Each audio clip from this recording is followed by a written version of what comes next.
Welcome back to the second part. Now we are going to start by binding the input fields to a work area in order to pass the information to ABAP. The first thing that we need to do is to bind the work area to the page. So we need to choose the page and then we can assign to the model source the work area. After this, we can start to bind the input fields to the fields on the work area. So let's choose the input name, search for the attribute value, press the button on the right and assign the work area field name to it by pressing on it. Let's do the same thing for the input field part number and assign to the work area field with the same name, and do the same for latitude and longitude. Now let's do the same thing for the second simple form. Let's choose the date picker, search for the attribute value, and bind it to checkup date. Let's do the same thing for the slider and bind it to the checkup interval.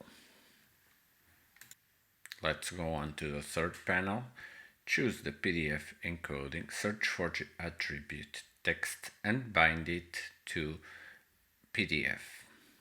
Let's activate the application. Now all the fields were binding to the corresponding ones on ABAP. In the next step, we need to create the logic to validate if all the fields are populated and trigger the call to the ABAP. Let's start by searching the script and dragging it inside the resource folder and changing the name to functions. Due to the fact that the JavaScript functions that we are going to use have some lines, we are going to copy-paste it into the application, and we are also going to provide you with the same code.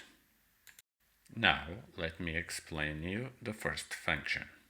We start by clearing the value state of the input fields and the date picker. Then we are checking if the input fields are populated. If not, we are setting the value state to error and issuing a message saying that the input field X needs to be filled, and we abort the flow. Only after passing the validations with success that we are triggering the call to ABAP to save the information.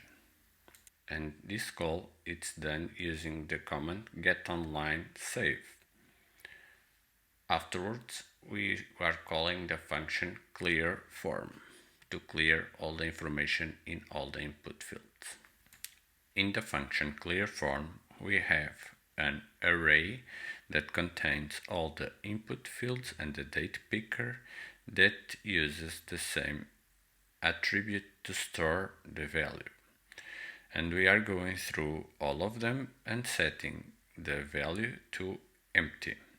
Regarding the PDF, we are setting all the objects to visible false and clearing the PDF.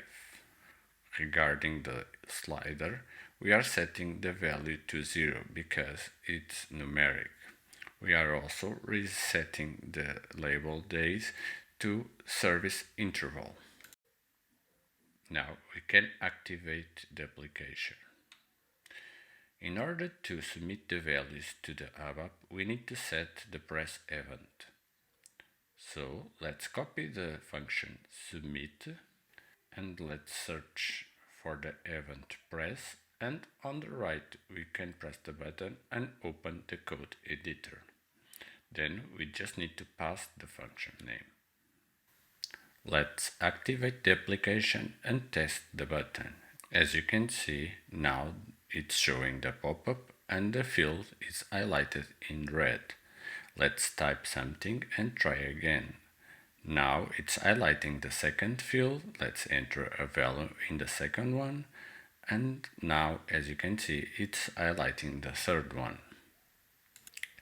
Let's populate all the fields with some data to try triggering the call to the ABAP. Let's press the button and we have an error message on the top of the editor. Let's see it. It's saying that the get online save, it's not defined. This is happening because we didn't create the Ajax to trigger the call to the ABAP. Let's search for the Ajax and drag it into the resource folder. The Ajax name needs to be exactly equal as it is showing in the function. Let's change the name to save and add the Ajax call.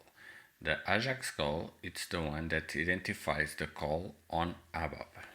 Now we need to press the button and open the model in order to choose which work errors are sent and received from the ABAP. Let's tick the send checkbox and press the OK. With this, the application should be ready. Let's activate. Then we can populate all the fields and try to submit to the ABAP by pressing the button. Now we don't have any error. Let's jump into Eclipse and build the logic on ABAP to store the information on the table.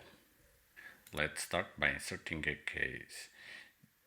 In the case, we can set up the Ajax ID variable that is passed by the interface, and within this we have the Ajax ID that we set up on the editor.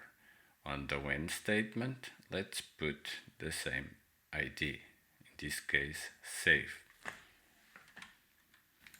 Now we can put the statement to insert the value into the equipment table. Afterwards, we need to check if we had success or something went wrong. If we have success, we can do the commit work and wait.